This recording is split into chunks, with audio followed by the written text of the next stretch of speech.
پاکستان کی بھارت میں کرسمس پر توڑ پھوڑ کے واقعات کی مذمت۔ خوشی کے تہوار پر ریاستی سرپرستی میں ایسے واقعات اظہار تشویش ہیں۔ ترجمان دفتر خارجہ طاہر اندرابی نے کہا کہ بھارت میں اقلیتوں پر ظلم و ستم نہایت تشویشناک امر ہے۔ بھارت میں ریاستی سرپرستی میں مسلمانوں کو بھی نشانہ بنایا جا رہا ہے۔ عالمی برادری کو اقلیتوں پر ظلم و ستم کے واقعات کا نوٹس لینا چاہیے۔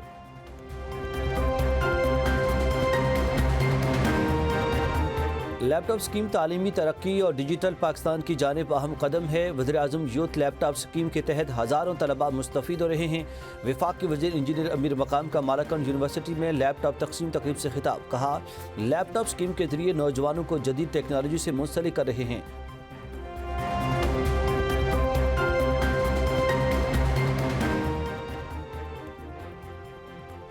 پشاور پولیس کا دادوزئی میں ٹارگٹ کلر گروپ کے خلاف آپریشن۔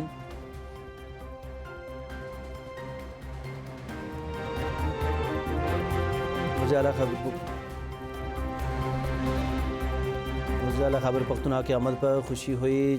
جس مائنڈ سیٹ کو مکہ مدینہ کا احترام نہیں، وہ اسمبلی کا کیا خیال رکھیں گے؟ اسپیکر پنجاب اسمبلی ملک احمد خان کی پریس کانفرنس۔ کہا کہ خیبر پختونخوا سے آئے لوگوں نے اپنی ذہنی پستی کا اظہار کیا۔ سیاسی جماعتوں کے درمیان رابطے رہنے چاہیے۔ اسمبلی میں مہمان کے آنے کے لیے اجازت ضروری ہوتی ہے۔ سیکورٹی کے معاملے کو کسی صورت نظر انداز نہیں کیا جا سکتا۔ وزیر اعلیٰ مریم نواز کے خلاف نازیبا زبان استعمال کی گئی۔ اس مائنڈ سیٹ کے پیچھے کون ہے؟ خیبر پختونخوا اسمبلی میں خواتین کے ساتھ نامناسب رویہ رکھا جاتا ہے۔